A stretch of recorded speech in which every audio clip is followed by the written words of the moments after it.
O Brasil ele é um país que tem números de homicídios comparáveis a países em guerra.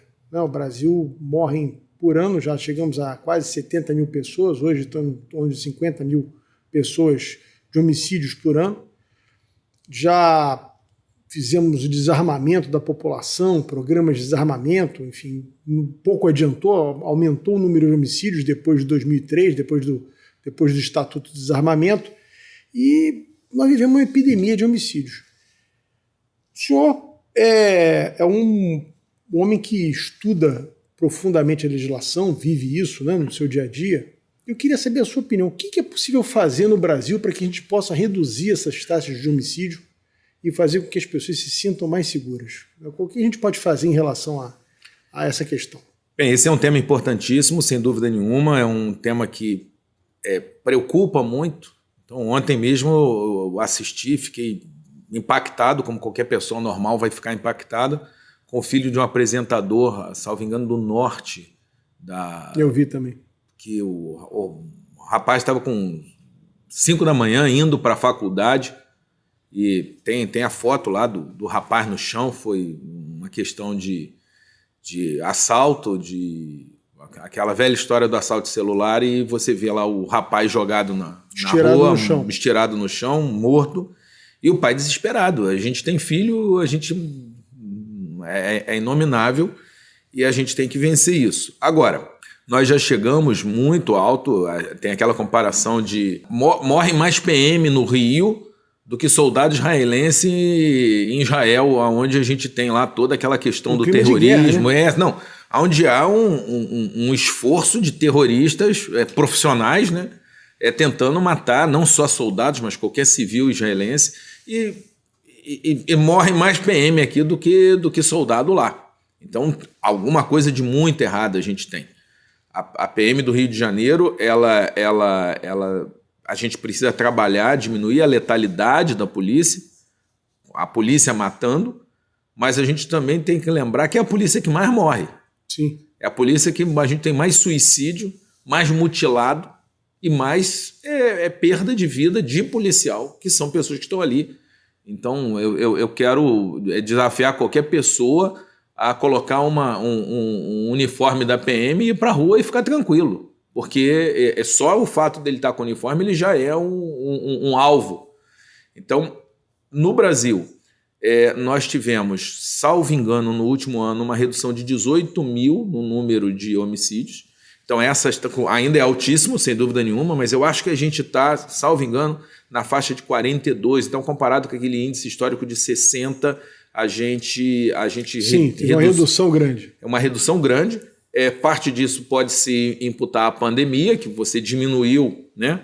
Mas eu não tenho dúvida que não é a pandemia sozinho que repetiu, que deu esse efeito. Eu acho que parte desse efeito é a questão de uma tentativa de se valorizar mais a polícia e também a questão das armas. Porque você acabou de dizer. E aí, vamos lá. O William Douglas, a minha opinião, como cidadão, é uma pessoa só. O fato de eu ser desembargador federal, o fato de eu ser professor de direito, não faz com que a minha opinião possa ser uma opinião mais técnica. Mas em termos de decisão de política pública, quem tem que decidir sobre arma não é nem o desembargador e nem o Supremo. Quem tem que decidir sobre arma é o povo brasileiro, que é o titular do poder. Sim. E o povo brasileiro disse muito claramente, quando teve o plebiscito das armas, nós queremos ter acesso à arma. O cidadão de bem quer ter acesso à arma. Então, sua colocação é perfeita. Depois do Estatuto de Desarmamento, depois de toda aquela campanha de tirar a arma da população, a violência aumentou. Exatamente. E depois que teve uma mudança de linha de governo, onde se facilitou o acesso à arma, a criminalidade diminuiu. Então, o que me preocupa... Não deve ser só uma coincidência, né? Pois é, o que me preocupa é que as pessoas tem aquela questão que fala assim, você tem direito à sua própria opinião, mas não aos seus próprios fatos. Os fatos estão aí. Os fatos você tira a arma da população, a violência sobe. Você libera, ainda que de uma forma muito light, a população a ter arma, Ela disse que para você procurar um marido é bom um cara que tenha arma, né, legalizada, porque ele já passou por um teste psicológico, ele tem residência fixa, já é até... Já deu uma filtrada. Então, veja, eu acho que o primeiro passo para a redução de violência, sem dúvida nenhuma, é educação. Então, vamos começar de cima para baixo? Sim. A gente tem que ter um país com mais educação, com acesso a trabalho e a estudo. A gente precisa aprender a lidar melhor com o fenômeno da criminalidade sem ir para nenhum dos extremos. Então você tem um extremo, que é o extremo da esquerda, que trata o criminoso como um coitadinho, como uma vítima da sociedade. Eu chamo de bandidolatria. Tem uma então, certa bandidolatria no Brasil. Você exalta com um pobre coitado, uma pessoa que foi excluída, e aí dá o direito do sujeito de assaltar, de roubar. De fazer tudo, de matar, de estuprar, de fazer tudo. E aí é interessante o seguinte, esse é um lado. E tem um outro lado que, em oposição à esquerda, tem um lado da direita que, se você falar que tem que dar trabalho, que tem que dar emprego e educação, o sujeito acha que você está com um discurso de esquerda de que o criminoso é coitadinho. Sim. Então você tem dois lados falando para si mesmo, um diálogo de surdos, que não é diálogo, obviamente, onde os dois estão com soluções erradas. Então nem a esquerda pode continuar a idolatrar bandido, a tratar o criminoso, o assaltante, estuprador, como se fosse um coitadinho, porque no mesma situação socioeconômica daquele cara que está ali matando para pegar um celular, você também tem um outro que está trabalhando, que está ralando, que está estudando, que não está matando ninguém, que não está assaltando ninguém. Então você veja, imagina se você é um morador de favela, sim, que você rala pra caramba para ter uma vida digna, correta, que é a grande maioria, e o sujeito que vai para o crime e que se presta a esse tipo de comportamento, ele é tratado como se ele fosse herói. Então a gente não só está tratando errado o criminoso, como a gente está dando uma mensagem muito ruim para o resto da comunidade. Dizendo o seguinte, olha, tá tudo bem. Não, e pobreza não pode ser uma desculpa para a criminalidade, porque se você pegar o percentual de pessoas pobres que cometem algum delito e o percentual de pessoas de classe média alta que cometem algum delito, enfim, lato sensu, né? Qualquer delito, o número de pessoas de classe média alta que cometem delito percentualmente é maior do que os pobres. Então, pobreza não pode ser uma desculpa para o sujeito cometer delitos. Né? Não, com certeza. Então veja, eu acho que a sociedade ela padece muito dessa polarização burra, porque a polarização, ok, a diversidade, a diversidade de pensamento, a divergência faz parte da democracia. Sim. Isso não é o problema. O problema é quando esses dois lados se tornam bolhas, não conversam mais entre si, só conversam dentro da própria bolha, e dentro da própria bolha, qualquer pessoa que discorda, ela é vista como um traidor, como alguém que está ali, um infiltrado da outra bolha. Então, eu trabalho já há 20 anos, mais de 20 anos no movimento negro.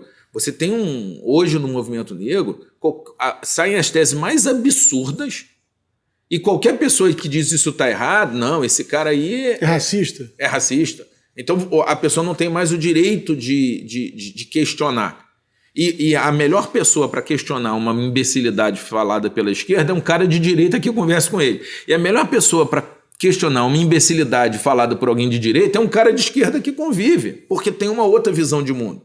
Então a gente está perdendo essas visões de mundo, uma ajudando a criar. Isso a gente tem esse problema hoje na questão racial, a gente tem esse problema na questão também de como resolver o problema do desenvolvimento do país e na questão da violência. Então nem pode ser essa visão da direita que ignora que é preciso ter trabalho e educação.